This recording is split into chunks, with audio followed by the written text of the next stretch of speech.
How's it going, everybody? This is the Uncanny Omar from Near Mint Condition, the home of collected editions. And I am not alone for this Marvel Solicitations live stream. I am joined by some wonderful panelists, some of my favorite people on the internet. So I will let each and every one of them introduce themselves. To my left is none other than Crushing Crisis. What's up, Peter? I'm happy to be here. It feels like it's been a little... Oh, boy, is my internet getting funny already? You never know. It's a Friday in New Zealand, or Saturday in New Zealand, Friday for you never know. But I'm Crushing Crisis. I'm Crisis with a K throughout the internet. I talk about comics and sometimes scream about comics. We'll try to keep that to a moderate level today here on Omar's channel. I'm so happy to be here talking about Marvel Solicits with two gentlemen I never get to stream with, certainly never at the same time. And also Omar. You always stream with me. That's okay. Yeah, exactly. It never gets old streaming with me. Yes, that is Crushing Crisis, everybody. And then right underneath him is another gentleman from his time zone, even though they're in different countries. But I don't want to start a war. So, Bo, who are you, my friend? Where are you? What do you do? Omnibus from Aussie Verse. I like to think of our channel as an Australian near mint condition affiliate. Yeah, I like that. Yeah. Thank you so much for inviting me on again. I am pumped to be here for Marvel Solicitations, baby. Yeah, this is the stuff that you know. This is like, yeah. You're like, I always invite. Our time zones are so weird that for some reason I always invite you on the DC stuff, and you always message me going, "Hey man, if you ever need Marvel stuff, I'm your guy." And I'm like, "Crap, I forgot." I'm just lucky that the last two times you've invited me has been throughout the week, and I turn around to my boss and say, "Can I take 3 or 4 hours off work?" And they've said yes every time. And this time you've messaged me, and it's a Saturday, so perfect. That I planned that. That's how I do things. I plan way in advance. And then, last but not least, is the gentleman right underneath me, and that is Sean from the Comic Pals. What's up, buddy?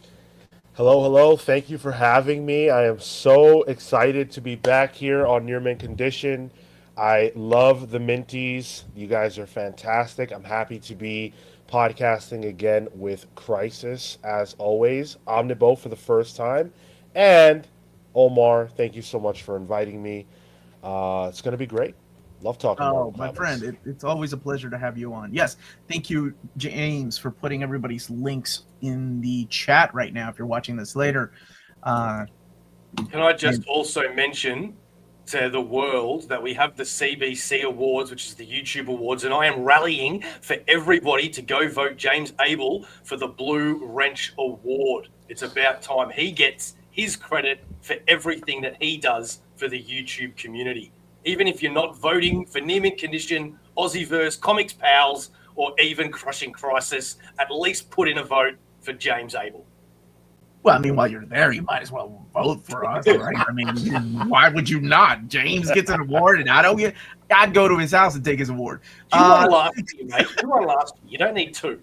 Thank you, Bruce. I am going to say definitely none of tonight's panelists grew up watching them. Thank you. Slow clap. That is true. Thank you so much. This hair grew in while I've been watching Omar. Shut up, you jerk. These grays grew in since I've been watching Omar, I'll tell you that much. Sometimes I feel the same, man. I had it when I started watching Who's Omar. James Abel? James is an AI bot that answers to everyone. And thank you. Wow, James. Again, James is putting the link to the Comics Book Community Award nominations.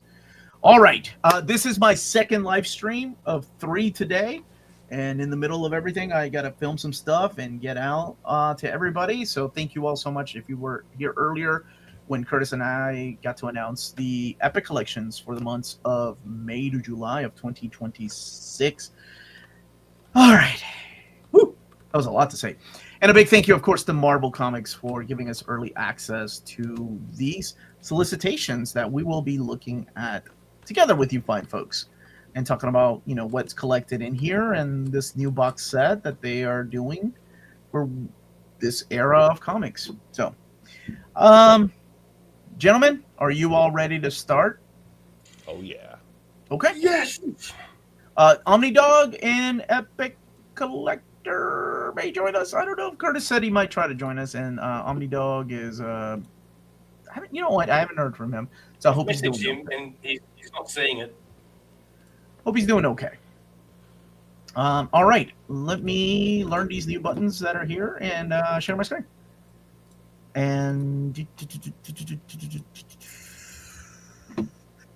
all right, let's go ahead and start with the Ultimate Universe Invasion Box Set Slipcase Edition.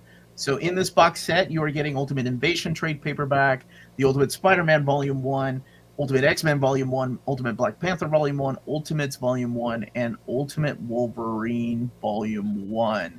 So this is 1,040 pages worth of content, $120, in case you missed out on any of these 6 books that kicked off this the new Ultimate Universe, not to be confused with the original Ultimate Universe that started in 2000. This one is interesting to me because Ultimates launched a few months after the rest of them, and Ultimate Wolverine launched 12 months after the rest of them. So in terms of time, Ultimate Wolverine kind of is telling a story that is way beyond the time of all of the other books in the set. So I think it's cool that they did all volume 1s, because I think that looks attractive in a book set. But I guess, like, reader beware, Ultimate Wolverine may spoil one or two things from, I'm trying to think, from Ultimates. But I mean, there's all the volume 1s of this were really strong. Even if I've wavered a little bit on some of these series, these first arcs are a lot of fun. And if you have not dipped into this Ultimate Universe yet, you are in for a blast. I'm really glad that Marvel is putting this out, because I think this is a great way to consume these stories. For those of you who are unfamiliar, this new Ultimate Universe was created by the maker, and he essentially tried to take away from the various characters the things that make them heroic in the mainline universe. And so each of these stories is whatever the hero is, sort of rising and learning about their powers and things sort of in the immediate moment.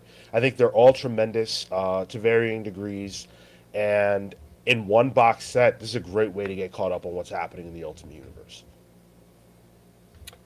Yeah, look, it is a good idea. That I think these things do work, but I'm a little concerned about the price, just because when you do convert that over here, that is $180.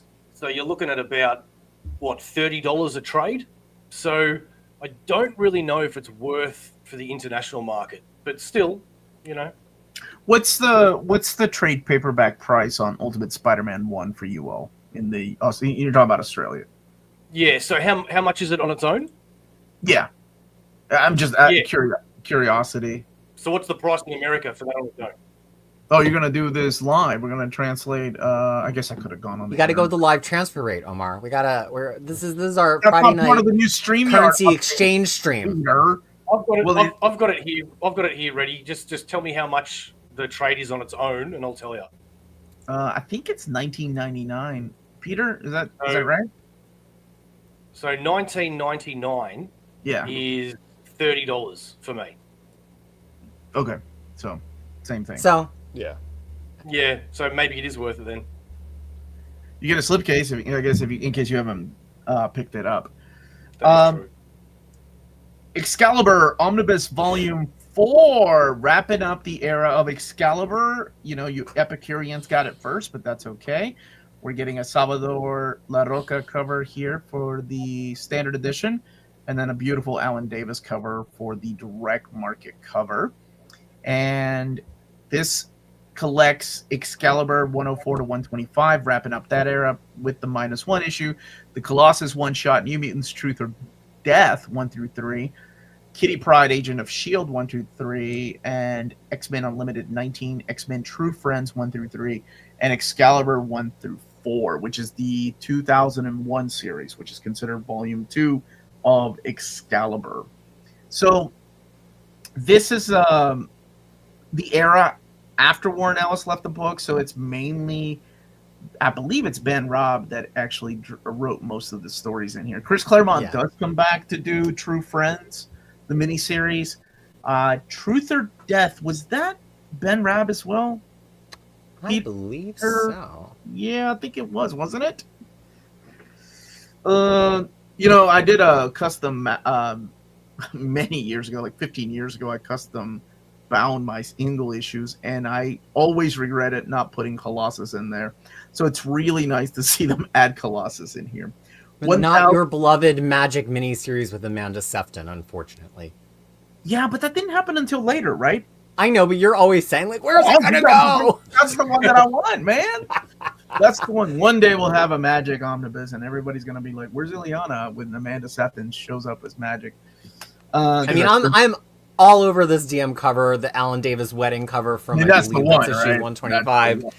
I mean, I think it's a dream that we even got volume 3 because it's such a weird grab bag of Lobdell and then Ellis. To have it in Omnibus is a dream, and to even have it collected is a dream. But to see them go so quickly from the epics into this Omnibus, I like seeing Marvel pick up the pace a little bit. Like, yeah, you just had a volume 3 out a year ago. The people who bought the volume 3 are probably the ones who are going to buy the volume 4. I know there's a concern with market saturation, but I think once you see the sales and they're strong enough on a volume 3, like, keep it rolling. And fun fact, and please chat, try to correct me and actually if I'm wrong here. Let me get my glasses ready. Right, okay, I believe this is now the first ongoing X-Men series launched before 2000, which is completely collected in oversized format with no gaps whatsoever.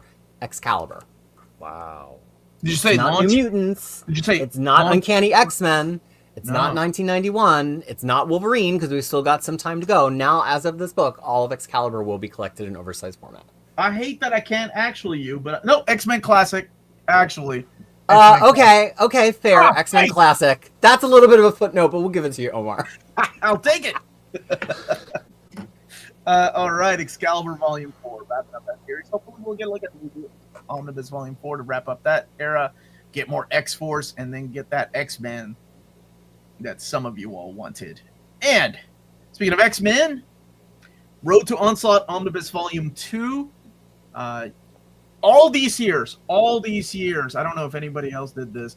I thought that was Andy Kubert. Is it not? No, Yeah. it's Steve Geiger. Huh. Wow. It's a variant to issue number 50, and I always thought it was Andy Kubert. Nope, it's Steve Geiger. And then the Sam Liu is the direct market cover, and I think that comes from the handbook, if I'm not mistaken, or the alumni book.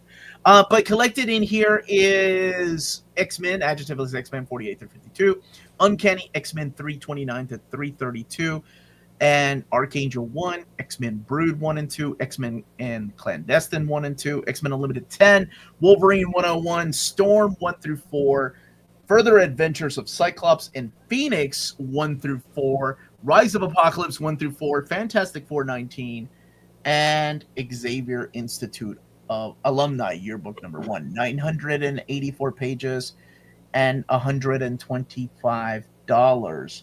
Storm, baby. Rise of Apocalypse. I love that stupid story so much. This is the era that, of course, leads into Onslaught, but it's mainly by now Scott Lobdell, Mark Waid, Jeff Loeb, John Ostrander that have taken over the book. It's got some. If you think of anybody in the 90s, more than likely they were drawing these issues here, whether it's Jeff Matsuda or whether it's Andy or Adam Kubert, or some of these people have gone and left comics to go do like storyboard or work on animation. I think Matsuda he did the character designs for the Batman animated series, not the original like 94, but the Batman one. I don't know if y'all remember that series or not. It had like an anime flair to it. Oh yeah. Brian Hitch. Anybody from the 90s was like drawing this particular era. 90s is a masterpiece. Yeah, all right, Warren. Derek, Adam Polina, man. Adam Polina on that Rise of Apocalypse artwork is so good, dude. If this wasn't the era that leads into Onslaught, I would have lots of thanks, Ben. And X-Men Brood is Ostrander, and also that's the one with Brian Hitch on artwork, isn't it? Yeah. Are these good? Like, are these? Because I haven't read any of this stuff. Is this good? Yeah, some of it's really good, man. The club. The artwork is good. Some of it's really good, man. Like that Storm mini-series is really, really good. Yeah, that's Warren Ellis, and it's Warren Ellis with the Dotson, Terry Dodson, right? Yeah. Yeah. Early Terry Dodson, yeah. These names are incredible. Plus, Yeah, it's you such a would think great this is. killer. It's very hit and miss. This is the era when I started losing interest in X-Men, and then by the time we get into Onslaught is when I'm like, I am done with all comics. So it wasn't just X-Men.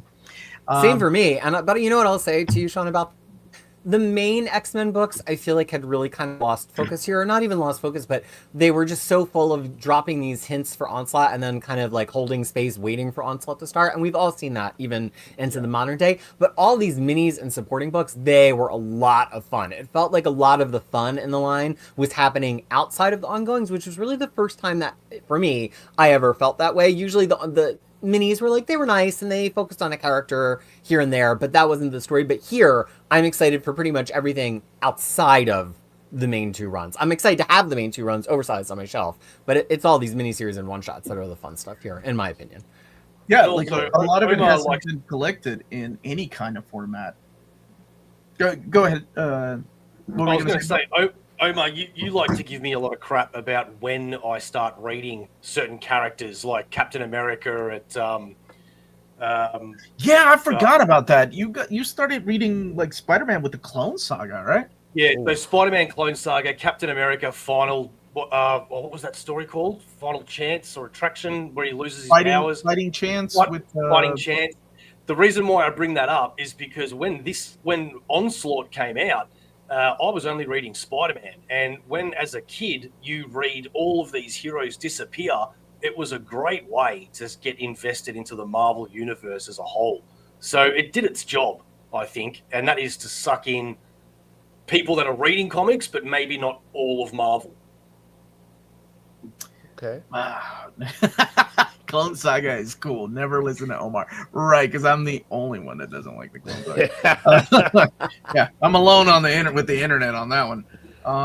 Yeah, so a lot of people were wondering where was this, and it was split up into two books because, well, y'all kept coming up with ideas. Why don't we add this, and this? And Marvel was like, that's gonna be like a 2,000-page book. We're gonna split it. So thanks. And then they give us Agent Van Omnibus in one book. That was a big. That was 15, almost 1,600 pages. Yeah, but there was no way for this to fit in one book. I think it would have been over 1,700, right? Oh, it would have been almost 2,000 pages. Seriously. Yeah.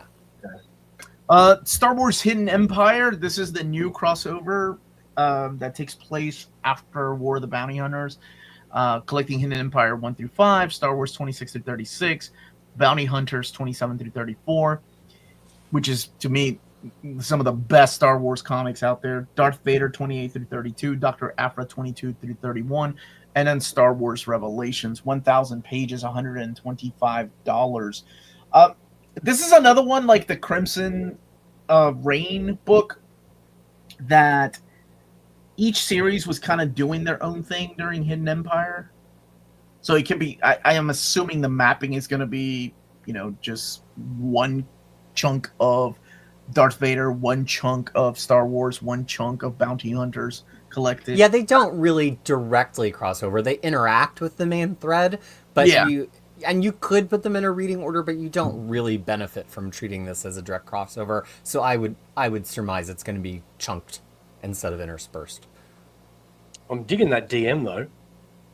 Yeah, that's kind of a fun choice that they don't typically do with like a big title in the middle.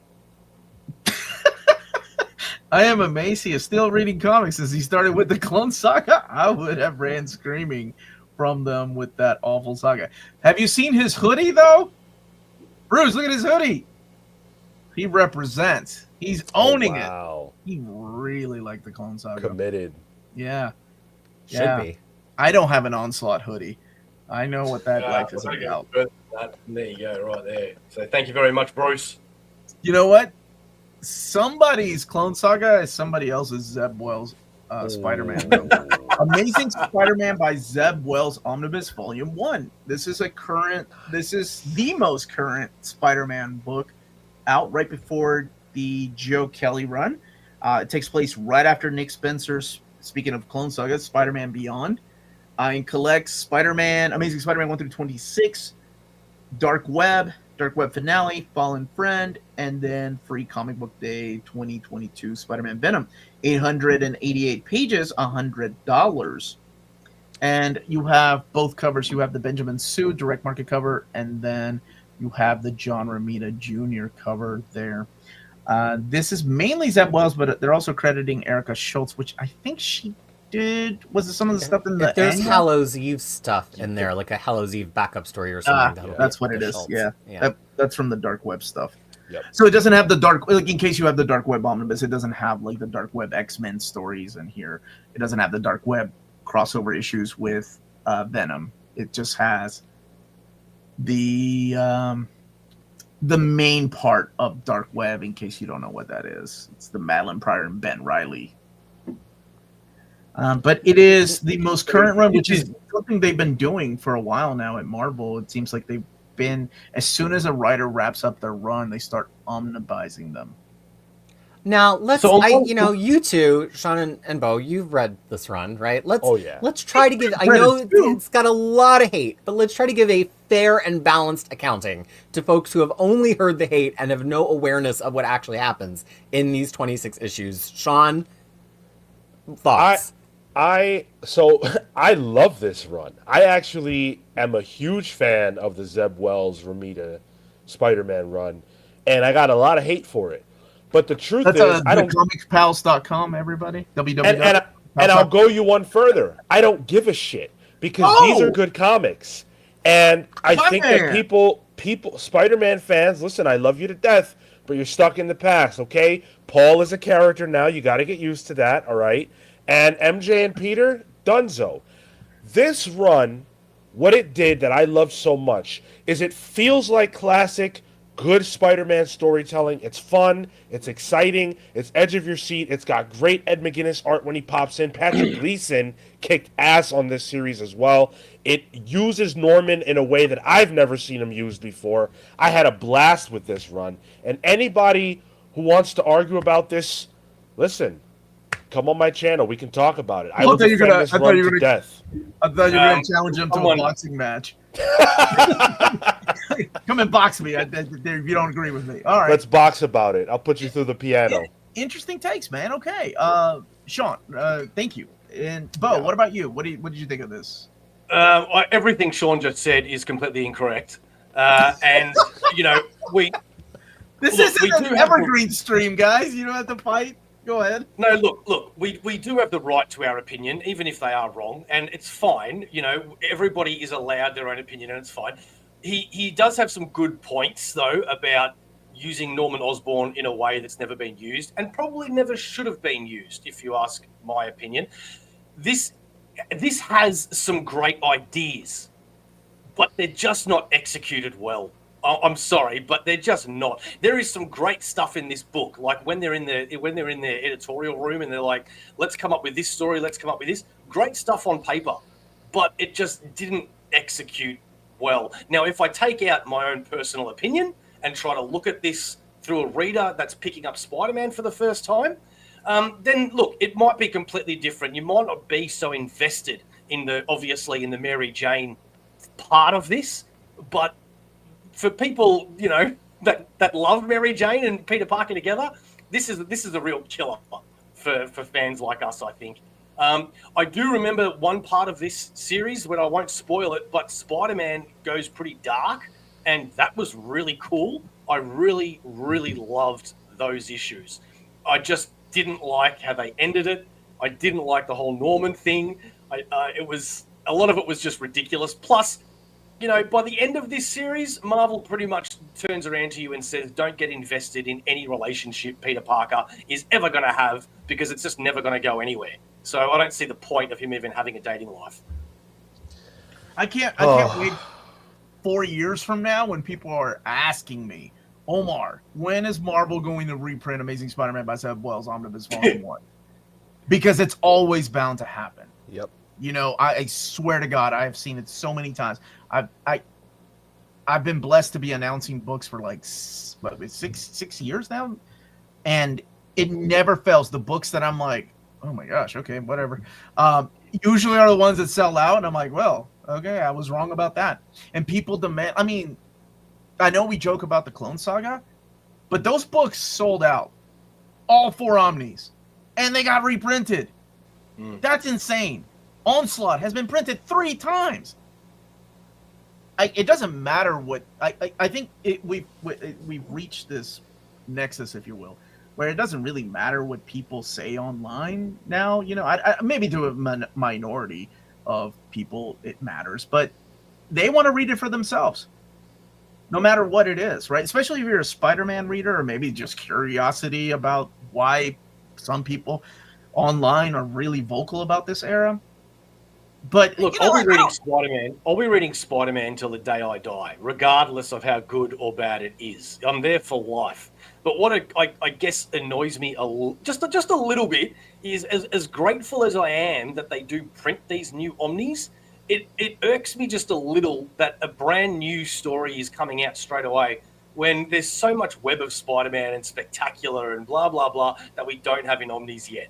So, I will tell you something weird right now. And I don't know the numbers 100%, but I can guarantee you something like this will sell better than Web of Spider-Man 2 or something like that. And you can take that as you will. You can take that as the sad truth, or you could take it as like, holy crap, I can't believe that. But it's just the way it is. People are drawn to modern stories. Yeah. Either you've been out of touch with Spider-Man for 10 years and you want to kind of catch up with him and you'll pick this up, or you just have been waiting to read it in omnibus format because that's your preferred format and you'll pick this up. Whereas like Web of Spider-Man 2 or Spectacular 2, unfortunately, I mean, they'll sell. Don't worry, it's Spider-Man. It will still sell. But something like this, just like Onslaught sells so well that, you know, things like the classic stuff, like it will probably outsell volume 5 or 6, which is just nuts to think about. But they just want to read what's current. And it's always been like that with comics. And I think you see DC doing a spectacularly good job of that recently, where like Batman runs are getting pumped out as soon as they finish. They're starting to they just did it with a Superman run really for the first time. Like DC is starting to understand there are certain characters where somebody is always going to be asking their comic book store, asking Reddit, what's the newest run that I can buy an omnibus of? And now that I've been more involved on like the Reddit omnibus community, I see that. Like people are like, where can I start in omnibus for Batman? Where can I start in omnibus for Spider-Man? But also I want to just put out there, I get to play for a rare occasion, I get to be in the middle ground here because I'm a lover and a fighter, which is that I think there's a little bit correct from both Sean and Bo, because part of the problem with this is it introduced a huge mystery and a reason to dislike Spider-Man in the first arc, and then it took 26 issues to resolve it. They were coming out bi-weekly, but people are not patient anymore, and to really drop that big of an unknown in a first issue and then to take 26 issues, I think that metastasized into hate for the Mary Jane situation and hate for the Paul situation because it wasn't explained and fans worked themselves online into a frenzy. I think if you sit down and read this cover to cover, it's going to work so much better because you're going to get that whole story beat in a day. I think a lot of the frustration with this run, it was about timing. And I think that in retrospect, as people come to an omnibus, they are not going to share that opinion. Crisis, the voice of reason. Okay. It's a very good point. The first issue really sucked me in because it was really different. It's like, you know, Spider-Man's relaunching as a number one, which seems to happen a lot. But this time, this number one was really different. It made you pull out that Spider-Man Wolverine story from years ago to remember who the villain was. Hey, it wasn't that long ago, buddy, okay? It was just yesterday. And that villain is not really a Spider-Man villain, but it was so different. It was really, really cool. I'm going to get some of these super chats and then we can move on. Let me see. Zeb Wells, Spidey sucks, and I wish Paul would be violated by a grizzly bear. I can't wait until people find out who Paul is. Like all this joking about Paul. Zeb Wells, Spider-Man is great. Sean is right. And I think there's always going to be a difference of opinion. Modern Marvel comics end up at Ollie's because no one wants them. Man, that's a statement right there. That's an absolute statement. And we leave that. And that's from somebody who still has a functional PlayStation 2. Stop it. Everybody is entitled to their opinion. I've got a PlayStation 2 in my living room. It just doesn't work anymore. But I'm telling you right now, I go to Ollie's all the time because I'm a cheap bastard. And ain't no damn Omni at Ollie's because I feel like everybody goes to Ollie's now and expects to find treasure. And it never happens. May I just say one thing? No. Yes, you can. Sure. Hayden said my 3 favorite words in sequence. Sean is right. Oh. Thank you. Now we can move on. Said, well, Spider-Man's great. Sean is right. Ouch. Okay, you need to put that on a T-shirt. I do, and I will sell it. I'd try to do that with my wife, and she would not let me have it.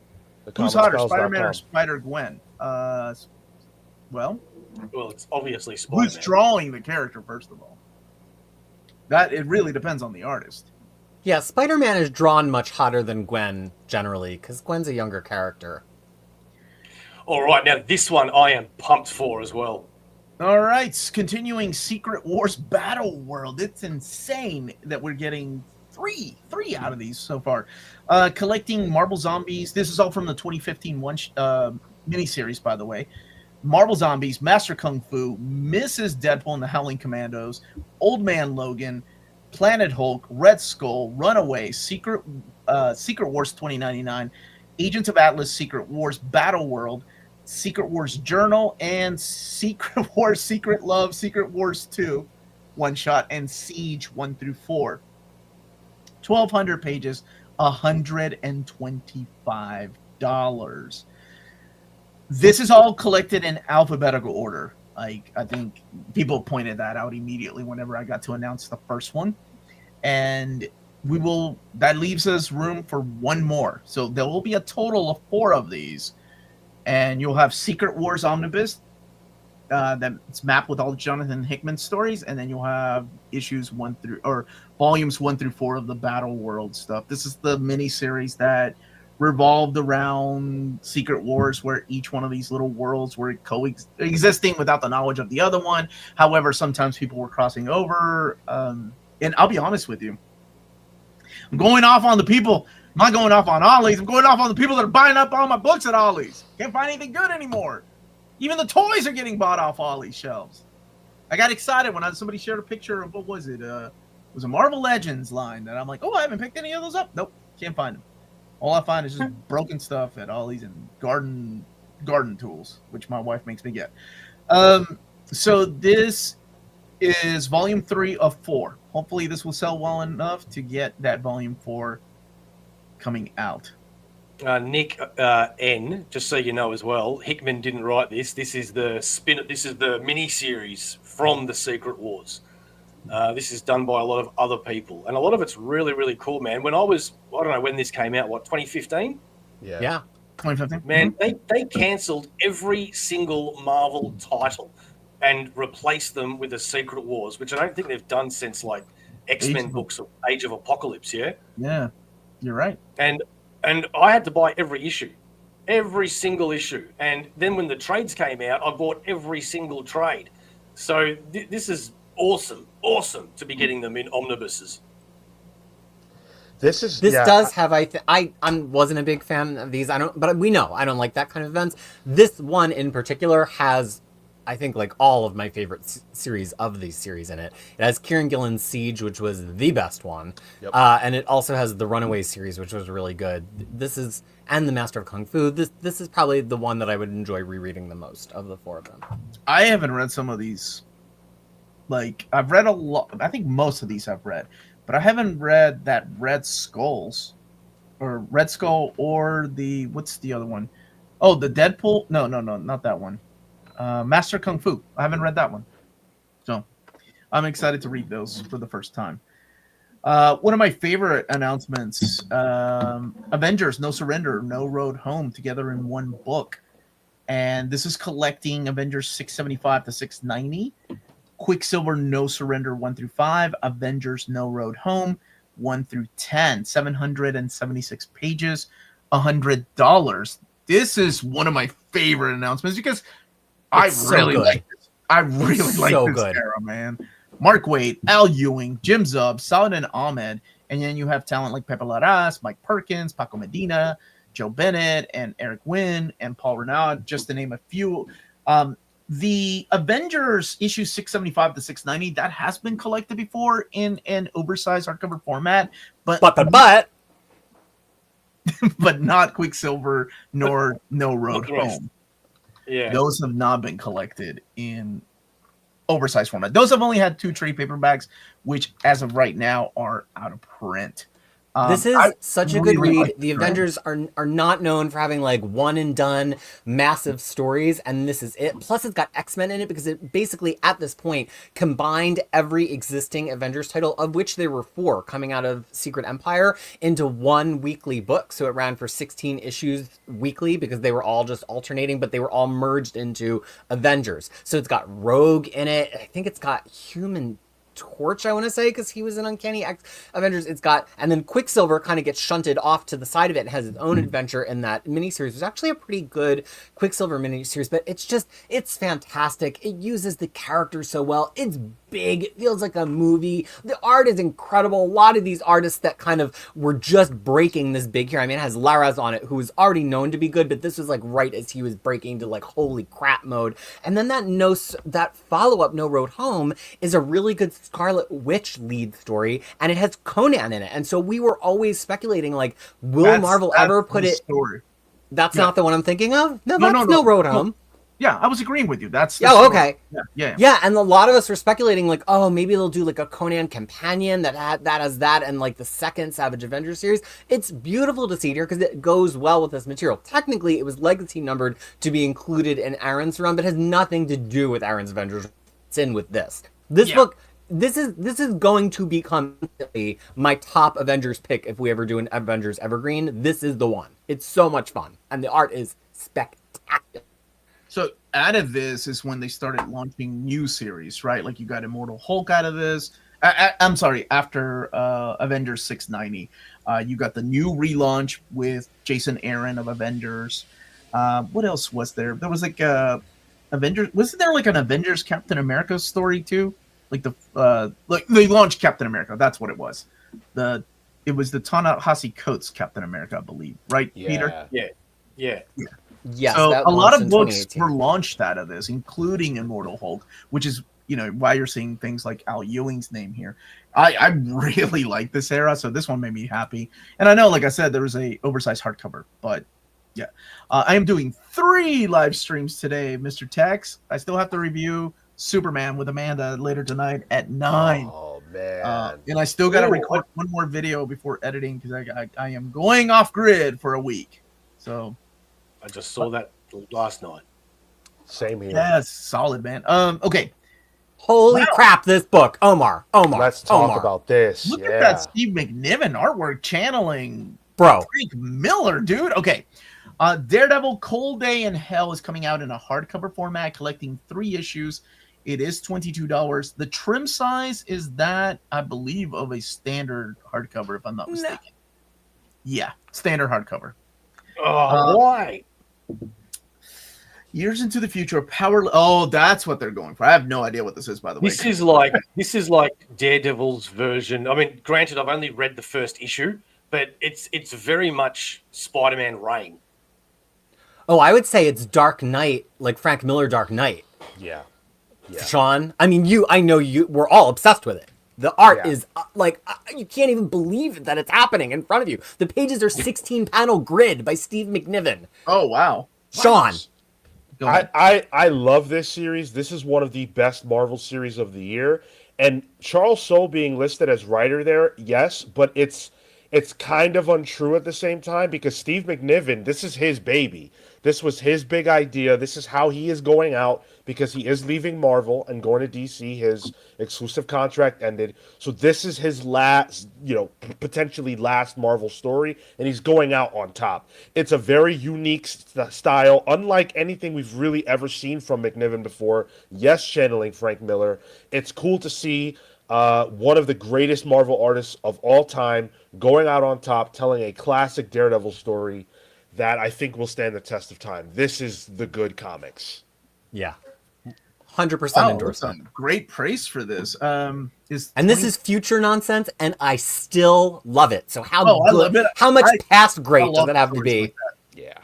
And you don't have to have read Soule's Daredevil to appreciate this, but this is Soule very much doing an old man Daredevil that could have grown out of his run. It doesn't make a ton of references to his run. You don't have to know his run and all about Muse and all that stuff. But if you love Soule's Daredevil run, much in the way that Bendis did that future-looking Daredevil series back in 2012, I want to say, that was, Endless Night or something. End of That was kind of his end of days. That was his end of Daredevil. This is like soul, but as Sean said, largely McNiven saying, how would we end Daredevil? It's breathtaking.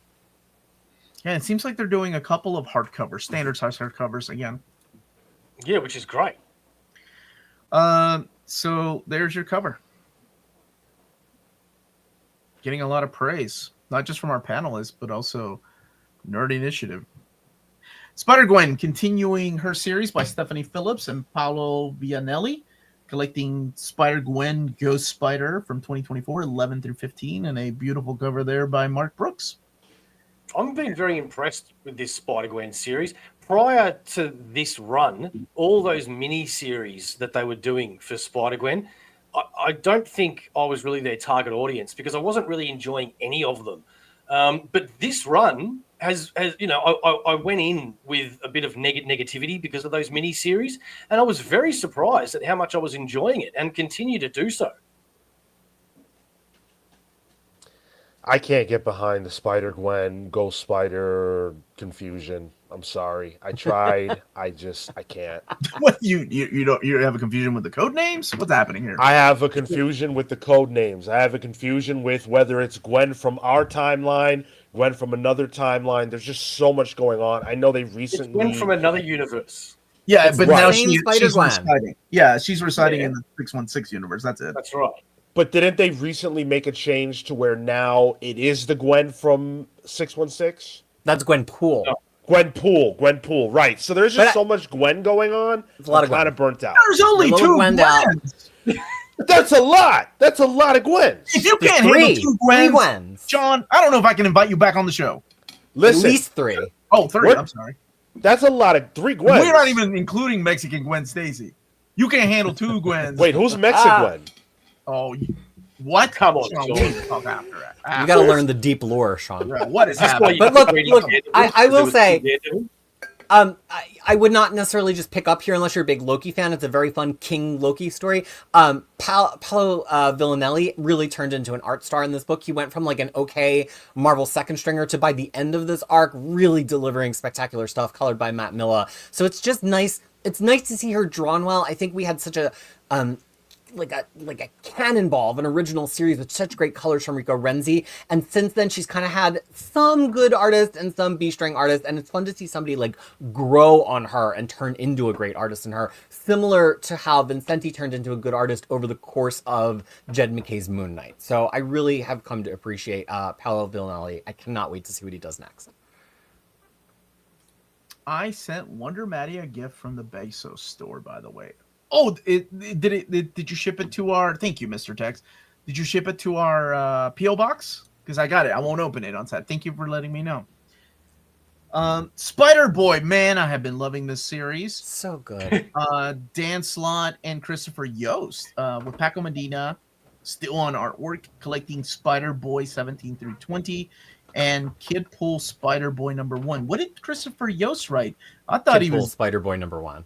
because I really thought he was done with comics, right? Because he's been doing. I mean, he's comes from screenwriting, but I thought he had moved on to just screenwriting. And I think this is is this the last one, guys? It Or is, pretty yeah. sure. And these are kind of Yeah. odds and ends issues. The last Yeah, big it arc is. wrapped up prior to this. This was Yeah. such a fun series. I really thought this was a fun series. How and- adorable is Bailey? Oh yeah, I like the little spider girl too that was introduced through here in the last volume. Volume 3. I like the clone, which is no surprise to anybody, but that boy spider, like that's really The cool. clone, really? He was so good. It was so funny. And then the girl, because the pigeon girl, I mean, it's just, Yeah. Dan Slott is good at, he almost should be writing kid comics. Like, I think he actually, his ability to just be silly and have it not be too deep. And kids like a little bit of scary. They like to see a kid character a little bit in risk and overcome it. And like, this has that without ever getting dark or like too adult. Yet as an adult, I still just had a completely joyous time. There's no bad issue of the series. And of course, to have, is it Paco Medina on art through the Paco whole Medina thing is colored? majority art. It's Edgar Delgado coloring, I think. Just Oh, like really? the art. Oh, There was no bad art. So it was like, no bad issues, no bad art, totally adorable. Actually, secretly, it was one of Marvel's top 5 series for the past year, Sean. I don't remember when know. it Oh, yeah. Came out as You well. can't get behind other spider people too, or is it just Gwen's?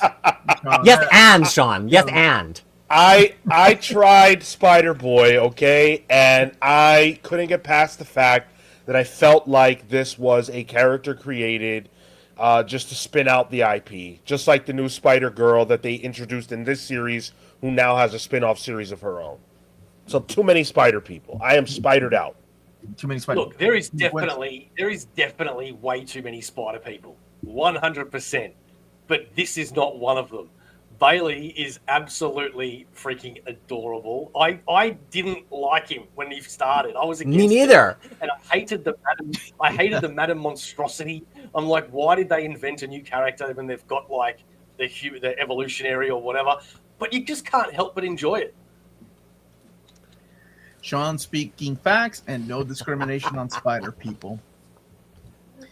Let's move on to Deadpool. This is the ongoing Cody Ziglar series. This is Revenge of Wade Wilson, collecting Deadpool 13 through 15. Cody Ziglar and Jerry Dugan with Sanshio Kasama. Is that the mangaka that did the manga? Let's see. Yeah, I think there's a backup. And fresh installment of Deadpool Samurai from the creators of the hit manga. Yep. Collecting Deadpool 13 through 15, 112 pages, $15.99. I really love this Deadpool series. I know Max is a huge fan of it as well, who you sometimes see on the channel, Max Appleman. I would not jump in here, much like the Spider-Gwen book. This is a resolution. It very much resolves all three of the arcs that came before it. It's still strong, but I think you probably want Volume 1 or Volume 2 rather than buying this cold, because this is a lot of tying up threads. And which I greatly enjoy. I liked the series front to back. I think Cody Ziglar is a great Deadpool writer. Man, this is a great run. I'm loving this run. I love his daughter. I love the symbiote dog. I love Taskmaster. It's a great fun read. Is it only 3 issues though? This collection is, but I am assuming it will have a Deadpool Samurai story in here too. I think issue 15 is just massive, I think is the story. Though. Oh, okay. Is that where Jerry Dugan's name's from then? So this is still ongoing, right? Like there's an issue. No, this is the end. No. It's being relaunched as Deadpool's and Wolverines. Yes, the first issue of which dropped 2 weeks ago. It was pretty good. Cody Ziglar is super talented. I think he's one of Marvel's best writers right now, and he's still playing in this space really well. Okay. Thank you so much for letting me know about that. Yeah, so issue 15 was also issue 350, and it was 60 pages long. That's where the Dugan is. That's where the Samurai story is. So it's really, issue 15 is 3 issues. So this is really a 5-issue book. Right, okay. And a reminder to smash that like button, please. Thank you so much, Steven. We are getting Amazing Spider-Man Volume 1. Joe Kelly, Pepe Larraz, Cafu, and John Romita. John Romita Jr. is still drawing Spider-Man? Sure is. Collecting Amazing Spider-Man 1 through 5 and then material from Amazing Spider-Man number 70. Free Comic Book Day 2025, Amazing Spider-Man Ultimate Universe. 144 pages, $19.99. So this is taking place after the Amazing Spider-Man 8 Deaths of Spider-Man, which comes out this month in July. And this is the new ongoing series. Is it the team of Joe Kelly and Pepe Larraz? Or This is first it arc. Yeah. Okay. Romita's just on a backup because he's the second arc artist. Let me make a bold statement to my 2 incredibly spider-sexual friends here. This is as good as Spider-Man has been since 2010. Oh, fantastic. I am so excited when Spider-Man gets renumbered because you just don't know what you're in for. And that I'm so grateful that you said that because I haven't read the first you haven't read it? Yet. No, because you're in for a treat, my friend. I read everything new on Marvel Unlimited, so I'm 3 months behind. So I've just finished the 8 Deaths. Now, look, I hated with a capital H, and I never used that word, but I hated 8 Deaths of Spider-Man. I thought it was rough. However, the Joe Kelly core run that started with issue 1, has been stellar. I completely agree with Crisis, and it's doing something that I think is really special that no other Spider-Man writers hardly ever do. It's taking a look at the time in which Peter was a teen, but not Spider-Man. Yes. And it's adding to that time frame, which is, again, hardly explored. People forget. Those early issues, Peter was written as a bit of a jerk. He was a bit of a jerk, and he was a bit of a... That was a Peter bit of a Palmer. whiner. Peter Palmer, not Peter Parker. It's a retcon. It works. And so this is kind of going back into that time frame and examining it a little more, and I think it's really interesting. Not that it's all that, by the way, that's just the relevant flashbacks. And I'll make one more bold statement. Because you know what, I love something, I am loud about it, because some of y'all are waiting for the trades or waiting for Marvel Unlimited, and if noise isn't made, we lose good stuff. I think these issues contain the best artwork that Pepe Larraz has done in his career. Wow. I really do. More so than House of X? Yes, absolutely. Really? I don't know, man. Some of these Spider-Man panels and some of the way he's doing shading and his ongoing team up with Marta Gracia, I really think there's an evolution here. I mean, it's been 6 years since House of X. He's evolved. Why is time... No, stop. Slow down. Yeah, bless. Just one question. Go back to that cover. Does anybody ever wonder, when Spider-Man's swinging through the skies and his web does that weird spin thing, that he's just going to fall and die? Because I don't think that's how webs work. Shouldn't that just be going straight? Like, it just doesn't really make sense there. It's like Wolverine's claws when they're drawn circular.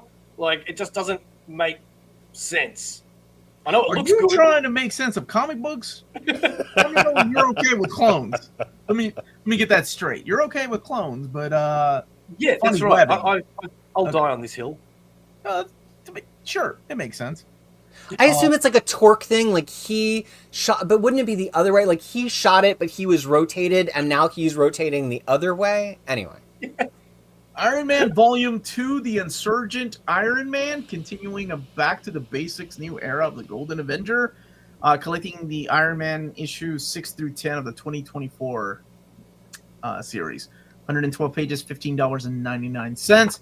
What in all hell is Tony Stark doing?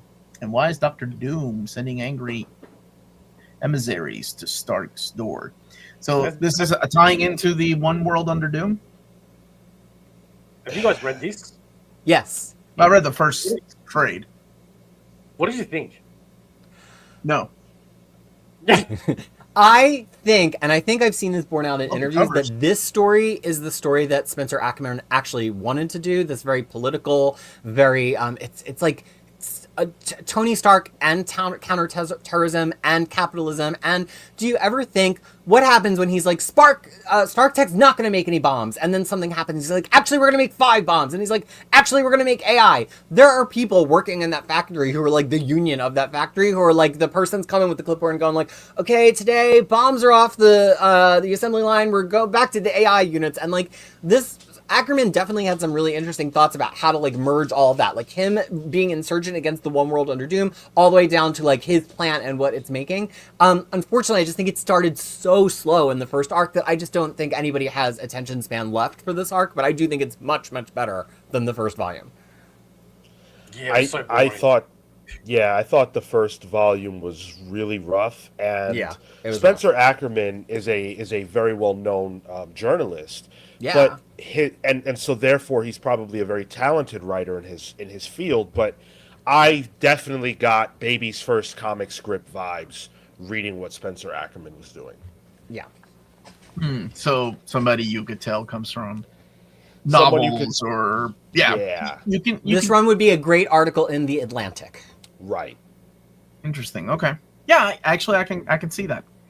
I don't think I knew that about Spencer Ackerman, other than I hadn't read anything by him before. So it kind of makes sense the way that first volume was written. Mm-hmm. And also, it's worth pointing out that this series is canceled. Marvel's new cancellation point is 10 issues, and this reached that 10 number without the sales to keep it going, so it is over. Okay.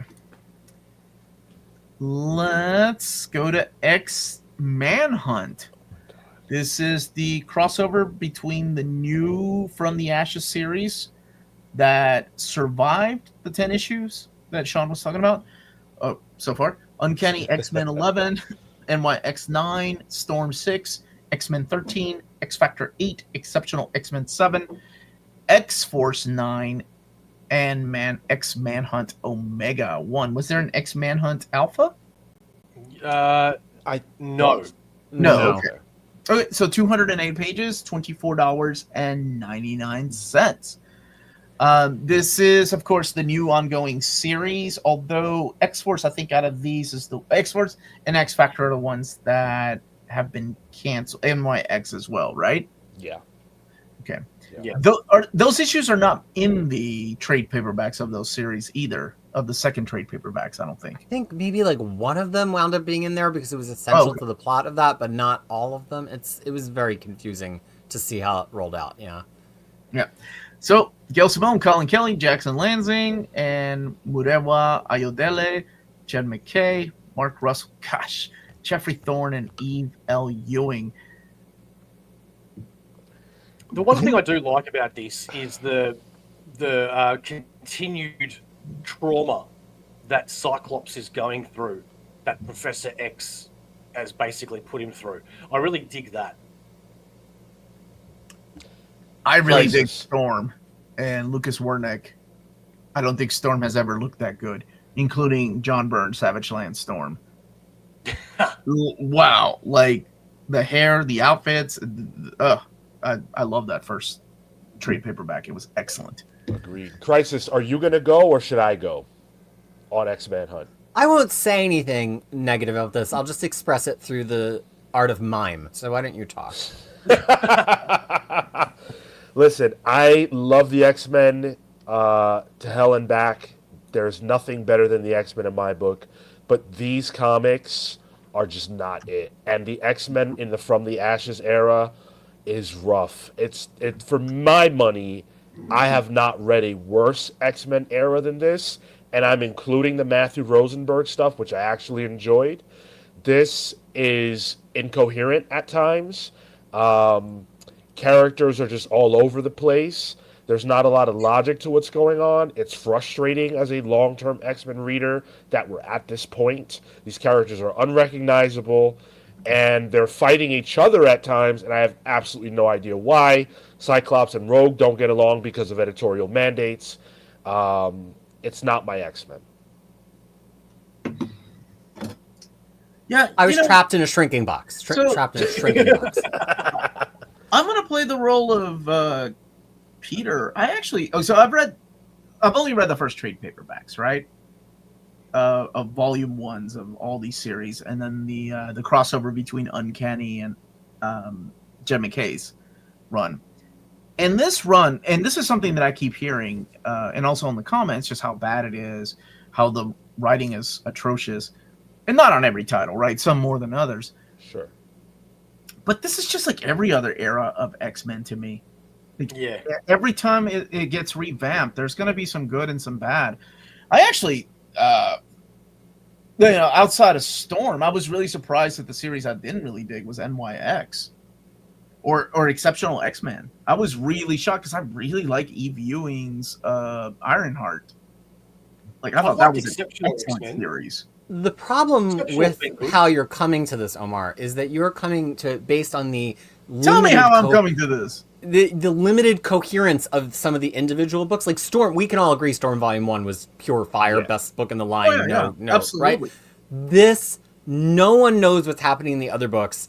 Character motivations completely it's like trying to be a direct crossover, but it's like a direct crossover where everybody, like one person was blindfolded, one person had earphones on, and one person couldn't talk, and they had to coordinate between them. It is absolutely nonsense. Like it's fundamentally unreadable because none of them seem to understand what story they're writing. It's bad. It's like as bad as Marvel gets bad. It's like trouble bad. Wow, okay, guys. Wow. No, I don't think it's that bad. No, it's that bad. I've got. Okay, we can have a discussion another day when we're not doing the solicits, but we do want more catalogs from Marvel. Buy your Marvel books, folks, it's but also there's plenty. Like we got to go through each and every one of these books. I know. There's a lot of good books in this catalog. That is not one. But okay. Let's move on to Wolverine, The Death and Life of Sabertooth. This is the Jeff Loeb era of Wolverine with Simon Bianchi on artwork. Wolverine 50 to 55, and then Wolverine 310 to 311. $34.99, 264 pages. This has been collected before in an oversized hardcover, and it's been collected before in 2 trade paperbacks. I don't know. I can't remember. I don't know if the series has been collected before in one fat trade like this, but I know it's had skinny trades and standard size hardcovers, and 2 oversized hardcovers, and then they just combined it into one. Yeah, fighting against Sabertooth for the last time, but that's okay because Sabertooth comes back. Deadpool kills the Marvel Universe one last time. This is collecting Deadpool kills the Marvel Universe one last time, issues 1 through 5, 120 pages, $17.99, reuniting Dalibor Talahi and Cullen Bunn. And there's your cover right there. And this is the original ones. Kills the Marvel Universe, kills the Marvel Universe again, and then one last time right here. So I keep hoping for that new Deadpool minibus that finishes those Versus series that aren't in the other minibuses, like Versus Punisher and whatnot. And I was always hoping that they'd pop these in there as well, because I could be wrong, but I don't think these are in the minibuses. But now that there's a third one, well, they're just going to make a collection of all 3, which I guess is good. It is a fun read. And there's also Killustrated, which is by Cullen Bunn, so it's really 4. These have been in the minibuses. The first minibus has Deadpool kills the Marvel Universe, and Deadpool kills Deadpool. So the minibuses have never been strictly in continuity Deadpool. We're several minibuses behind. The minibuses have only ever collected 4 or 5 Deadpool miniseries each. That's why they're minibuses instead of omnibuses. And the last one left off in 2016. So just to get to 2017, we need another minibus. We'd actually, I think, need 3 to catch up to the present day in Deadpool miniseries. So the hope for this might actually be a Bunnibus that has all of the Cullen Bunn Deadpool stuff in it. Bunnibus, I like that. But I would have to put that in a Uncanny Omnibus, including his Magneto and his Uncanny and X-Men Blue. Ultimate X-Men by Peach Momoko, Volume 3, The Realm of the Mind. Collecting Ultimate X-Men 13 through 18, 144 pages, $19.99. What's a minibus? Oh, that joke is way too easy for Josh, so I'm gonna leave it alone. This is a series I really enjoy. I don't know, Sean, did you like Ultimate X-Men? This is actually the one Ultimates book that I do not like. Okay. Peach Momoko's You are art. dead to me. Go on. Listen, that's okay. I'll win you back. I'm listening, but I'm not hearing you. Go on. Peach Momoko's art is amazing and undeniable, but I don't need this radical a deviation from what the X-Men are. This doesn't feel like X-Men. It's mutants, yes, but they're not the X-Men. That's what people have been asking for. They get tired of the same thing over and over again. Yeah, people have that ain't what I'm asking for. X-Men, but they didn't want this, Omar. I wanted this, and I'm an X-Men fan. 40 Come on, plus what's coming years. out of her head? I love it, man. It's so good. It's so different. Like, that's why I like it. Maybe it's the same reason people liked the original Ultimate Universe. I don't know. Maybe. But I really like this series. I think it's excellent. It's a lot of fun. I really like the kids, and it doesn't. You're right. It doesn't feel like an X-Men book. You are reminded that they are mutants. It feels more like a Junji Ito, Japanese horror story. I love it. Love it. I think it's great. It's different. And it's worth pointing out I don't like manga, so this very much feels like. No, that is strike. You are on strike 5, dude. You want to keep going? 5? What did I do before? I don't know, but I'm escalating it. You don't like manga. No. Woo! And Zeb Wells' Spider-Man run is the best Spider-Man one. I didn't say that. I'm sorry. I sorry. I forgot. That's not what he said. Don't take that out of context, people. Fantastic Four by, again, that is www.fantastic thecomicpals.com. Fantastic Four by Wade and Ringo, Authoritative Action. They are reprinting these trade paperbacks. This is collecting Fantastic Four 503 to 513, $24.99. This is my favorite Fantastic Four run. It's been available in complete collections, oversized hardcovers, omnis, and trade paperbacks. And trade paperbacks are coming back to print. I do find it interesting that they're coming back to print with this stuff. Yeah. That they're making it into a more affordable format for people that don't get Epic collections or omnis, right? It's kind of like that introductory price of, well, it's $24.99, but still, I find it interesting that they're reprinting them. I think it's just, and this bore out on our conversation on the Evergreen stream, it's one of the most accessible to everyone Fantastic Four runs. Otherwise, you're like dipping back for Lee and Kirby, which some modern readers just won't touch. Byrne, which is really long, and again, maybe a little much for modern readers. Hickman, which is a pretty thick with continuity and plot book. This is the most sellable to somebody who walked out of a movie theater, Fantastic Four, and that's why they're continuing. This is not the first one in this reprint chain of the Wade and Marengo stuff, and I think Marvel's really kind of settled on this. Is like, this is their showcase Fantastic Four. This is more or less going to be their evergreen Fantastic Four. I think they're always going to find a way to keep it in print in the same way they do with like Bendis Daredevil. Yeah, in terms of modern stories. All right, Curtis, you ready, buddy? Curtis? Oh boy. Nope. Wow. That's the search party looking for Curtis. Was that New Zealand sirens I heard? No, that's New York sirens, unfortunately. No, we don't have police here. They just try to recreate giant moa birds from hundreds of years ago to patrol our streets. What? Okay. All right, I will go through these Aliens Epic Collection, the original years, Volume 3, collecting the Aliens 3, 1 through 3. That's the adaptation of the movie.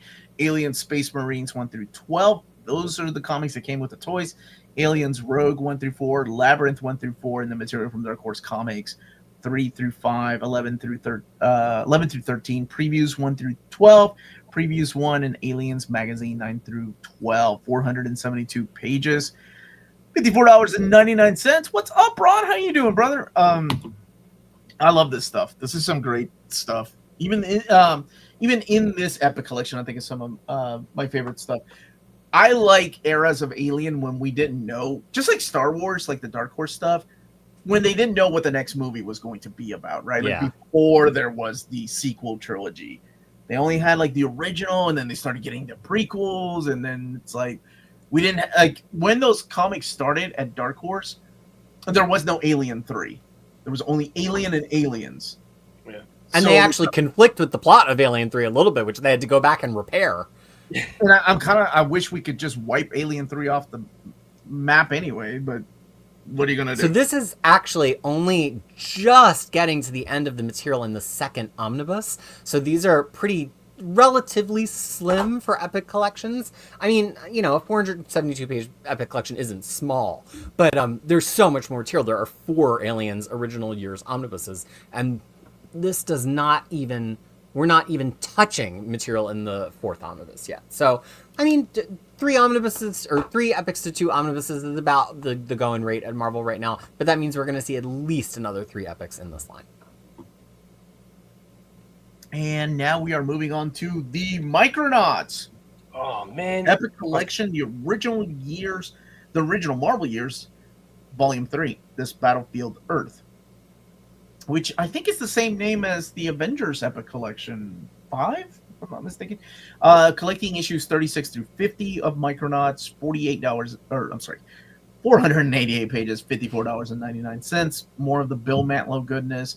Now you have Gil Kane and the late Butch guys drawing these issues. And wow, I love the Micronauts. If I had to choose between Micronauts and ROM, it would always be Micronauts. Ooh. See, why couldn't you tell me that before I Oh, bought thank you. ROM? This Beachhead Earth. Thank you so much. I'm sorry. What'd you say, Omnibo?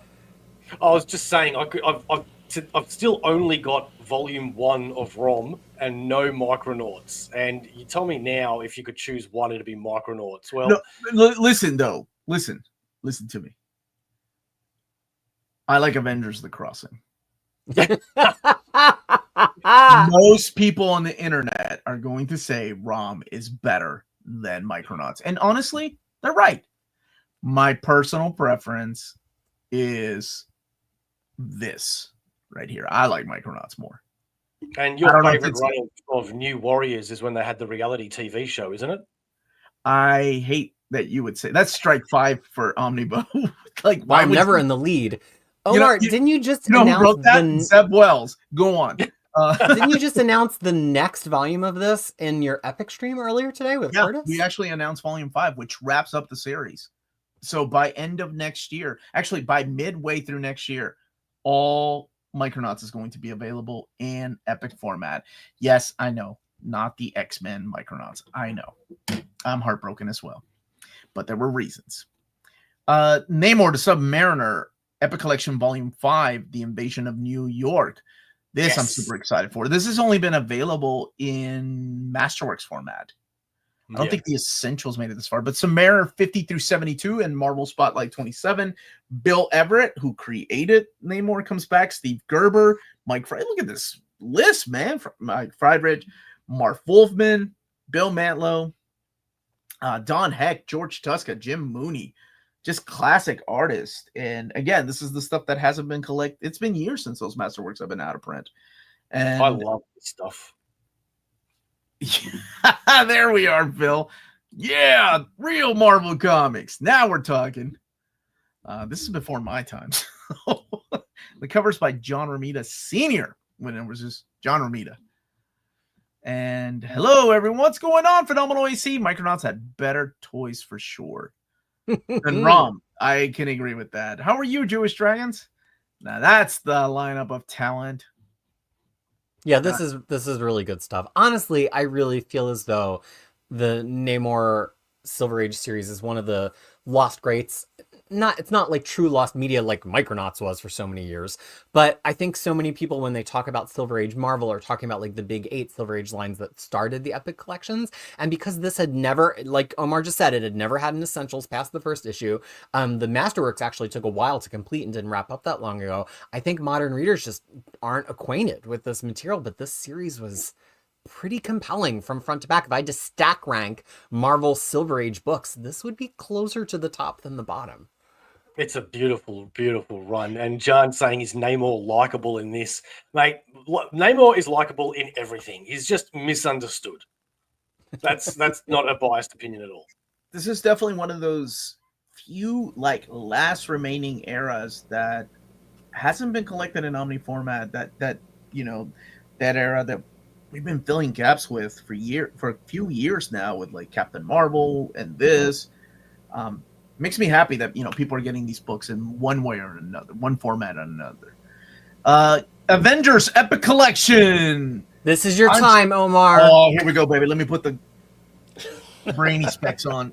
Volume 27. So yes, we are looking at the tail end of The Crossing, baby. Avengers 389 to 402. Avengers The Crossing. Avengers Time Slide and Onslaught Marvel Universe. 528 pages, $60. My goodness. Peter couldn't put a near mint condition logo on this one for you? I don't want to. Look at that beautiful painted Tom Palmer cover. Wow. All right. Bob Harris, Terry Cabana, and Ben Rabb, Howard Mackey, Mark Wade, Scott Lobdell, Fabio Laguna, Mike Deodato Jr. and his studio, Mike Waringo, Joe Bennett, Adam Kubert, and MC Wyman.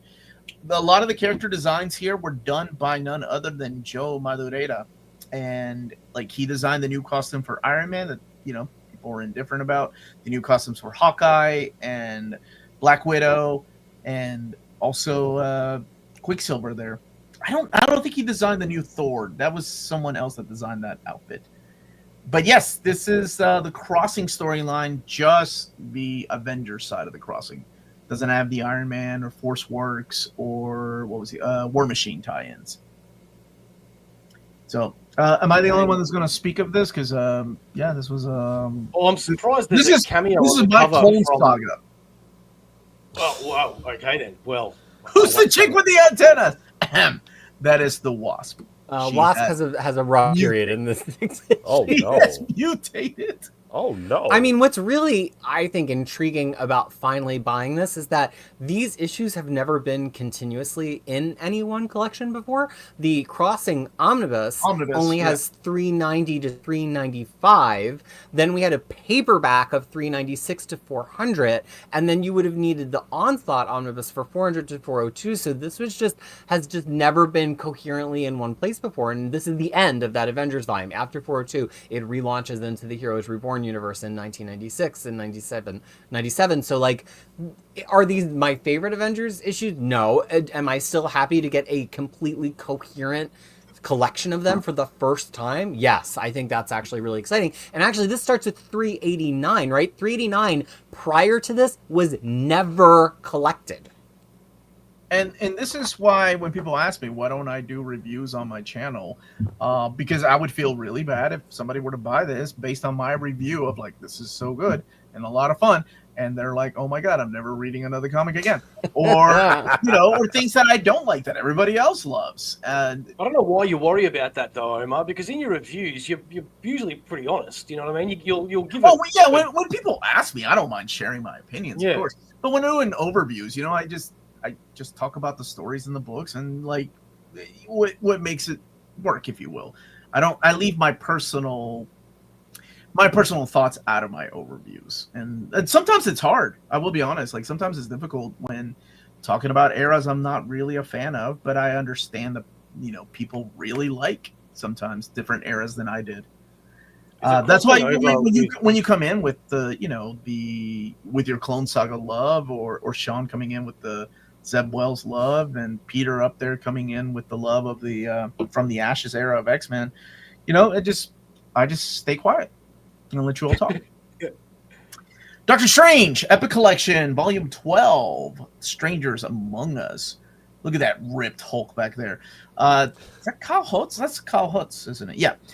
This is collecting Doctor Strange Sorcerer Supreme, 62 to 75, and Midnight Suns Unlimited number 6, as well as annual number 4, 472 pages, $54.99.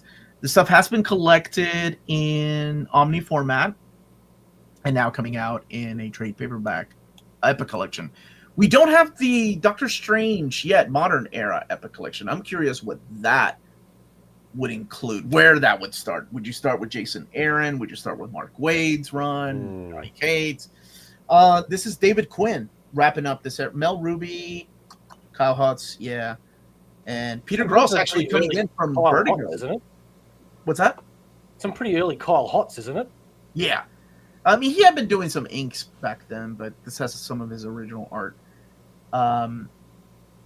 And yeah, they pulled Peter Gross from Vertigo to come in because they were doing a very Vertigo-ish type of story with Doctor Strange. And we're trying to find a place for him. Yeah, This they had cover's kind incredible. they'd kind of tied him in with the Midnight Suns, and then as that line began to contract, and I think the contraction at this point is over, they were like, oh, well, what if we kind of go a little bit more of a Vertigo direction? I think people are sometimes a little bit surprised when we say that because they know 90s Vertigo very much from, like, all the spectacular covers, but the interior art in a lot of Vertigo books was deeply weird, and I think this Doctor Strange actually was pretty in line with that. It just didn't have, like, the total, like, Brian Boland quality or Dave McKean quality covers of a Vertigo book. I always think this run is interesting because of the way that it was collected, and that they, like, just stormed through those omnibuses so fast, and it was all previously uncollected material, and then it had never really existed in any other format. So I think the next one will wrap up this series, which ran to 90 issues, but this is the first chance to get the vast majority of this material, in fact possibly all of it, in anything other than an omnibus. All right, thank you for that, Peter. And now we are I'm just moving trying on. to be Curtis. Nobody can truly replace the No man, one the can Canadian be legend. Yeah. Spider-Girl's Modern Oh. Era Epic Collection. Sean, this is not for you. Close your ears. It is a Spider person. Hey, Collecting is this Spider-Girls 85 through 100, Spider-Man Family number 1, and then the series was relaunched, so we still have enough room for more Mayday Parker. Tom DeFalco, Pat O'Leaf, and Ron Friends working together in this magical series. And I love it that they're still collecting these, and I'm glad people are finding, out about this book through the modern era epics. And I don't think we've announced a new one yet, so hopefully we will the next batch of announcements. Now, they are really hopping around in this one. Mhm. They have done a volume 1 just to kick it off, but now they have a volume 5, and I believe this one is volume 6. No. I'm sorry, I lost my place for a second there. Which number is this? This is volume 6. Yeah, because I think, and please correct me if I'm wrong, that they've collected the beginning of this series pretty often, and that they often have dropped off. And so this is them being like, ooh, we know actually the thing a lot of you really want is this late stuff. So we're going to fill that in, and then we'll come back and do the early stuff. I don't know. I could be totally making that up, but I think that's what's happening here. But you're right, though, because they have done Spider-Girl complete collections 1, 2, 3, and 4. 5 was the first one of this line, which was nice, right? And then they're reprinting 1 because that complete collection was out of print. So that does leave a reprint of 2 and 3. That's why they jumped to this. So I don't know if the next one will be not a reprint. I'm sorry, the rebranding of the complete collection to a modern era epic collection. Right, for the next series. Yeah. Yeah, and so the Spider-Girl digests, which is how the series was originally collected at the point that they were first collecting it, actually ended with Spider-Girl Digest number 12, and that was in 2010, and that only collected through issue 72. So things after 72 have not been coherently collected, and this one starts with 85. So we're deep into the previous uncollected stuff here, and that's why if you're like, why are they doing it out of order? Why not just do it 1, 2, 3? That's why they're doing these. A lot of people have had the stuff from before 72 already in a collection on their shelf because Spider-Girl fans are hardcore. And it's something that they've done before in the past with omnis, taking account of omnis that have been in print and giving us epics around the omnis. And then there are also complete collections. I just want to make sure we're being complete in our accounting here. So the Spider-Girl complete collections made it 4 volumes, which only made it to issue 67. So once again, we're basically picking up after things that have been collected, and that's why we're getting these later volumes. Truly spectacular stuff is what I want to see, Paul. Thank you. All new Wolverine, Modern Era Epic Collection, Volume 1, The Four Sisters, collecting all new Wolverine 1 through 18, and annual number 1. Tom Taylor, David Lopez, David Navarro, Marcio Takara, Iguara, and Nick Videa. I will say that when I read this, I was not a fan of neither Daken, nor Laura. She never grew on me. I did not like the character. I'm not the biggest fan of clones, whether it's silly clones like. All right, first of all, wash your mouth out because Daken is an absolute treasure to the absolute adamantium. Yeah. Hold on. Let him let him cook. Let Uncle Omar cook for a second. Okay. Wow, Uncle. Okay. But this series, not only made me a fan of Laura, but also made me like the canon. I hated myself because I know I never liked that character. But this series actually made him so likable that I was like, this guy's pretty cool. Maybe I should give it another chance. Go back and read those Daniel Way issues. I didn't go that crazy, but I really, really liked this series. I thought it was a nice, almost like a one and done. You don't need to have read anything before this. You don't need to have read NYX or X23. You could just read it and have fun with it. It is such a great blast. I'm gonna block you. That is a crazy statement. That's a crazy statement. No, Madeline Pryor gets a pass for obvious reasons. She's the Goblin Queen, guys. Come on. But yeah, there was just something special about this series. Plus, we got Honey Badger. Oh my gosh, I love this book. This is so good. I thought this was incredible. I was not sold on Laura Kinney as Wolverine. Another thing I'm not a big fan of is mantle switching, or a character who already has a superhero identity taking on someone else's.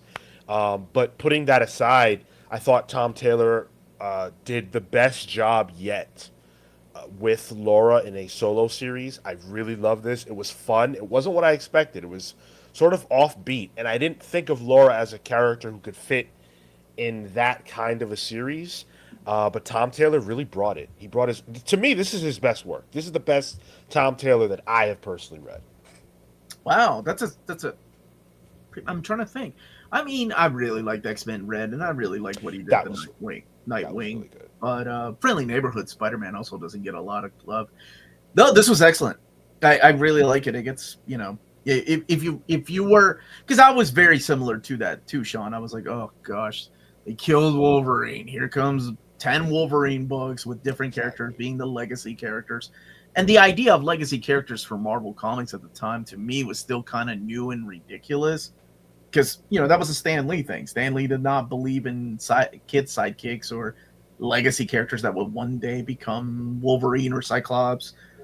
But it worked. It worked, and it totally sold me on the character. I really liked it. It was excellent. I know, Peter, you're a fan of this, too. Massive fan. Tremendous artwork. Really great. Laura really doesn't have many bad or books. This continued for me is an unbroken streak of intensely fun, intensely readable Laura Kinney books that basically from her debut for over a decade up until this point, she's truly a character that you just can't go wrong with. What about you, Omnibo? Have you read it? Yeah, I loved this series, and I became a massive fan of Honey Badger. But I guess I'm more curious about your opinion of Dakin now, because earlier you said you weren't a fan, but well, I don't want to spoil what his new status quo is. Okay, but you just be careful about how you talk about our pansexual murder son. God, I hate to describe him that way. You've got all of his dads here with you, so he has a new name. You got like okay right here. So Dakin's like maybe right, like passable. Like sure, whatever. I'm glad people like Dakin or whatever he's going by these days. Star Wars Darth Vader, baby. This is the modern era epic collection, Vader Down. Curtis and I were just talking about this crossover. It is phenomenal. One of the very best Darth Vader moments comes from this crossover. I don't want to spoil what that is, but it is so badass. This collects Darth Vader 13 through 25, Star Wars Vader Down, and Star Wars 13 and 14, 416 pages, $49.99. Kieran Gillen writing Vader, and then, of course, Jason Aaron writing the Star Wars books. This has been collected in the Star Wars Epic Collection, but just the Vader Down crossover parts. This has a lot more of the Vader stories. Also has the character of Dr. Aphra through here. I love this series. What did you all think? Have you all read the Kieran Gillen Vader? I have, and I was very skeptical of what Marvel would do with Star Wars when they did this relaunch. But honestly, this was all incredible. This is the best era, in my opinion, of the Marvel Star Wars comics that we got post 2015. I think that Kieran Gillen was firing on all cylinders. I'll throw a hot one out there. I love Salvador Larroca's Darth Vader art. And I know a lot of people aren't that hot on him, but I thought he was brilliant. Mike Deodato, you can literally never go wrong with him. This is my favorite era of Star Wars comics. Dr. Aphra was an incredible inclusion, the best thing to come out of Star Wars comics. And if I know the moment you're talking about, Omar, that's from Vader Down, which I think I do, epic stuff. You know what, Crisis? I don't ever hear you talk about Star Wars. Are you a Star Wars, Star Trek, Highlander fan? What are you? I'm a massive Star Wars fan. I'm not. Okay. I don't really go deep into the books anymore. I tried when they relaunched canon in 2015, and the just pure avalanche of Star Wars books was too intense for me. I really like a lot of what Marvel has done with Star Wars to fill in the space between the movies. I think it's going to be hard to top Dark Horse's universe of Star Wars in some periods. I think just Marvel's High Republic that they just are wrapping up this month kind of sputtered. They had good plans, and I just don't think it really went anywhere. I think the Dark Horse stuff is still superior. But in terms of connective tissue between the original trilogy movies, I think Marvel's books have absolutely killed it. And I think that this is just like I support everything Sean said. It's a terrifically fun period. If you just want to read like some fun, juicy, page-turny Darth Vader that fits right after A New Hope, this is your book.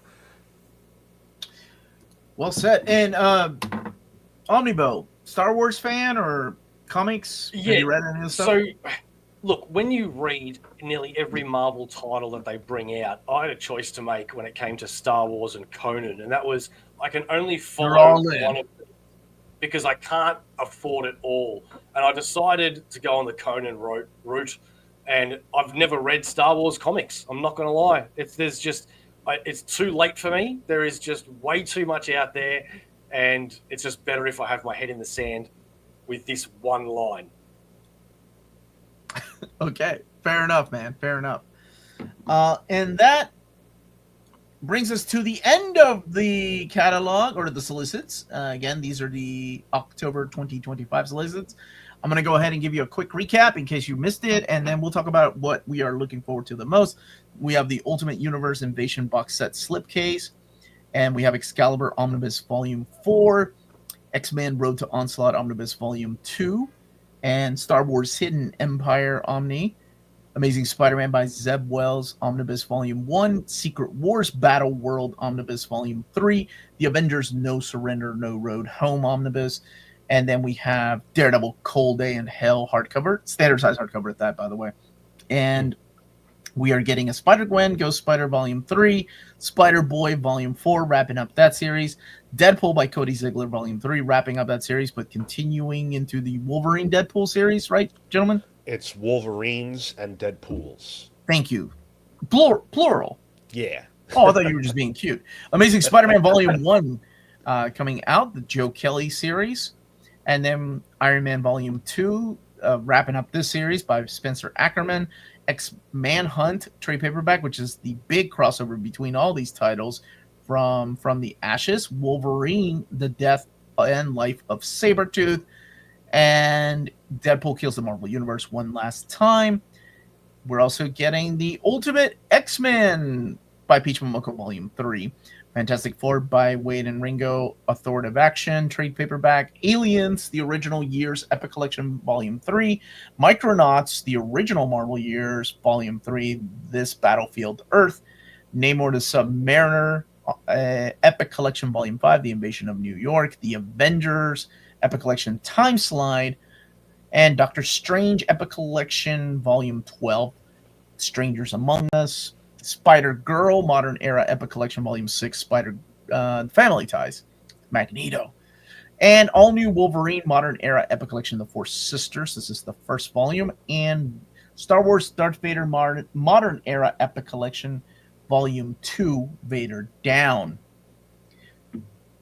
Sean, what's the book you're most excited for, my friend? You know what? I'm actually going to choose the No Surrender, No Way Home omnibus because you guys, you were praising it heavy. And my recollection of this is I don't remember being fond of this. But now I'm like, wait, if these people whose opinions I really sort of trust think this was great, then I missed something. And if it's collected this way, I'd love to be able to go back and just read it all and see if I was being silly back then. You were younger. You hadn't read enough. That's right. And let me know in the chat what your number one most wanted book out of this batch is. What about you, Omnibo? What are you most excited for, buddy? I am all about those omnibuses. Now, which one am I going to choose? You've got Excalibur number 4, Secret Wars Battleworld. God, man, Amazing Spider-Man. The first trade is coming out. So, you know what? I'm going to put out a bit of a shocker here, I think, and that is the one that I was most surprised to see because I didn't actually know it was coming, and that is the new Spider-Girl trade because I would love to have all of that finally in collected editions. So we're getting another volume of that. That is apple pie for me, baby. Wait, in this solicits? Spider-Girl. Yeah. Remember Spider-Girl? You mean Gwen? Spider-Gwen? No, I mean Spider-Girl. Sean, there's too many spiders for him. Okay, I'm tripping. See? Did I step Proves into my another point. timeline? What's happening here? Was there a Spider-Girl in this? Oh, Yes. Oh, It's because sorry. Curtis That's wasn't fine. here, so you don't remember that epics happened. The epic. I'm so sorry. I was like, Spider-Girl, the new series? Okay. You're talking about thank you for that. This one here. Yeah, Marvel That's- were just that's on so me. considerate to continue it from those complete collections. So I was very, very happy with Marvel for doing that. And the one after this, if they continue making it, I think should include the Spectacular Spider-Girl with the Punisher and a couple of other things. So it's pretty cool, man. I'm really, really happy that we're getting it all. Okay. Peter, what about you, my friend? This is tough because Marvel is testing some sacred vows that I've made. I vowed that I'm not doing omnibuses after 2012, but I want that No Surrender omnibus so damn bad because I know I would reread it a lot. And if Daredevil Cold Day in Hell was an oversized or a gallery, that would be day one for me. But I'm just gonna wait. I know they're gonna do it oversized eventually. And I already have it in digital. So it's got to be Excalibur Volume 4. It's my favorite X-Men book of all time. It's a dream to have it. I literally started collecting floppies to fill in the gaps back in 2010. And the first thing I did, because I had a complete run of Excalibur through, I think, issue 90, was go on eBay and get 91 to 125 and then that subsequent miniseries. And I truly never thought it would be collected, let alone an oversized. So despite the fact that it's already on my shelf just behind me in Epic Collection, this is a dream come true for me. It's truly a pinnacle of what I thought collecting maybe could be, and it is here in this catalog. Wow. Okay. I'm gonna go with the Avengers book. I'm super excited for that one.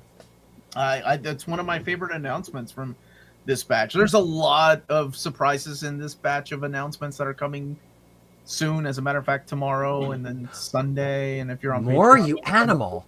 yeah, it's.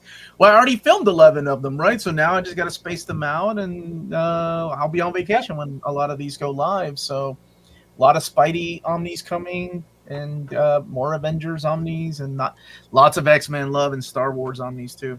But yeah, this is one that it took me by surprise. I was like, oh wow, we're doing this series. It's definitely a gap filler, right? It takes place after all those Avengers books were doing their own thing with US Avengers and New Avengers, and it kind of combined them all together in one little. Was this a weekly series? It was. Yeah. Yes. Yeah, awesome, man. Oh, that's who you are, Matt. How are you, dude? I didn't know you had changed your name, man. He's And- stuck. He changed it for a joke, and he didn't realize you can't change your name for 14 more days. So now he's stuck as Pope Romero with a Post Malone profile picture for like another 9 days. Any Punisher love coming? Oh, Oh, Well, there's that 21. Punisher epic coming that is all previously uncollected material that you announced with Curtis a couple weeks ago. Yeah. That's Punisher love. No, we all want I will Punisher say to be is maybe Punisher love. I love that. Yeah, it has Conan. This is the introduction of Conan into the 616 universe, and How you know did we got Quicksilver Savage Conan after that. So excited for this. And let me see what everybody else is saying. Yeah, so if you're in the chat right now, let me know what you are most excited for.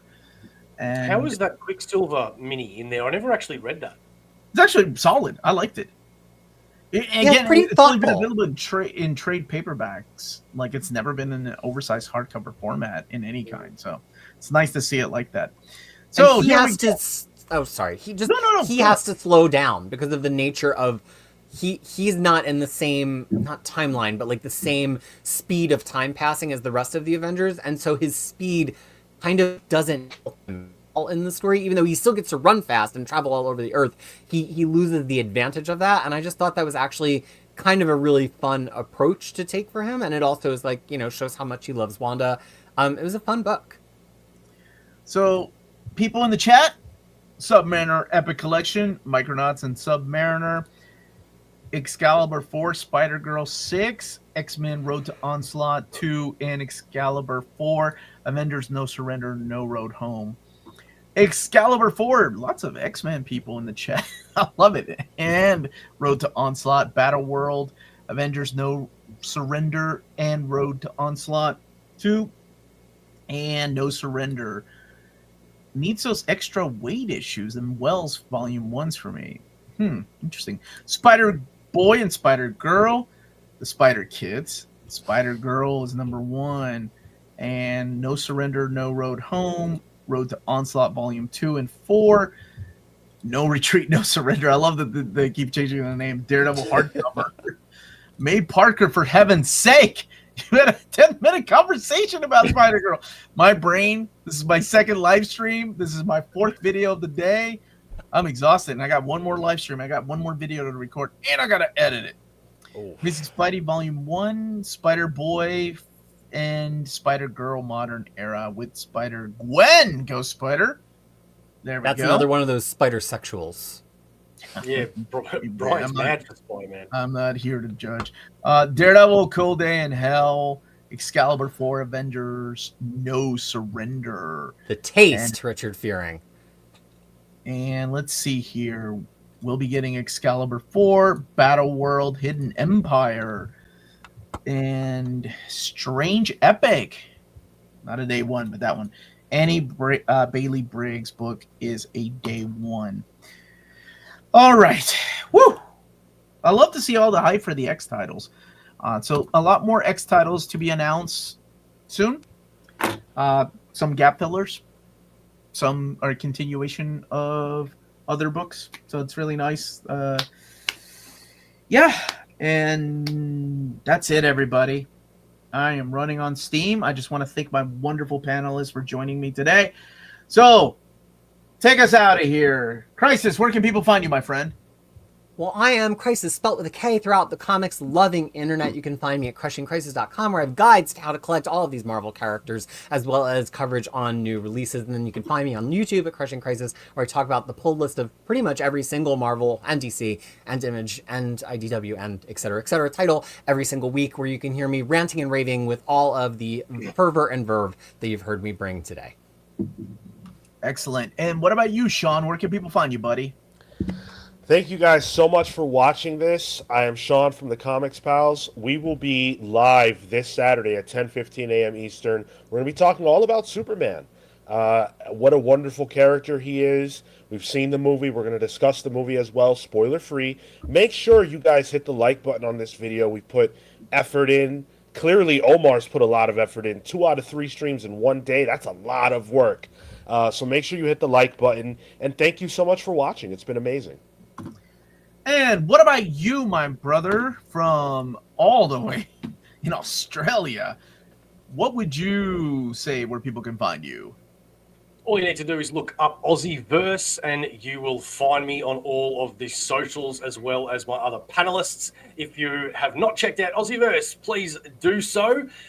We've had Crushing on there a few times. We've had Omar there, we've had Jess, we've had a lot of interviews, and we're now gone into the music, wrestling, and all other sorts of things. Coming up on the channel is obviously the obligatory Superman review, which we will be doing today. It will have massive spoilers in it, though, probably, because I don't know how to do reviews without spoiling movies, but I will be warning people about it.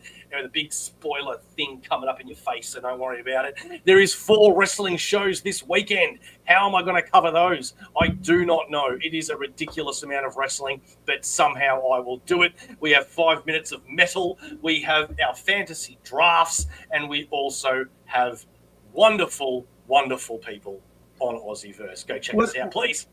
What is Aussieverse? It is for life. Was that what you were getting into? Oh, sure. Yeah, totally play that.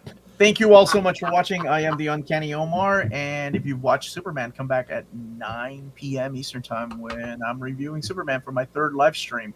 In between there, I got to get a bite to eat and finish filming this. What the heck am I even filming? Wolverine Goes to Hell. I will be back also tomorrow at 11 a.m. for my Saturday live stream, and as soon as that's over, I'm on the road. Goodbye, Internet. So if you got something to say, bring it tomorrow. Don't email me. Because I'm not allowed to look at email. Melanie's making me leave my computer at home like a wonderful wife that she is. Everybody stay healthy and safe out there. Big thank you again to the folks at Marvel for sending us this information. That's it. Yep, that's it. Have a great day, everyone.